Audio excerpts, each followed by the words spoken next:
Soy un hijo de Corrientes, pues nací en Curuzucuatiar, tierra sublime y bendita por la Virgen del Pilar.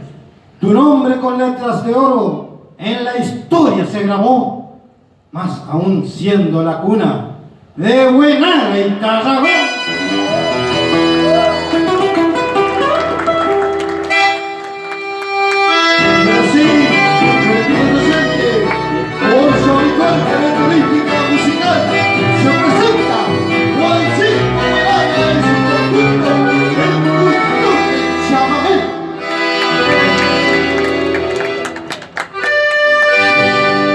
Con cordionas y guitarras del cantar guaraníete, con glosas y zapucay, le canta su litoral, el cultor del chamamé.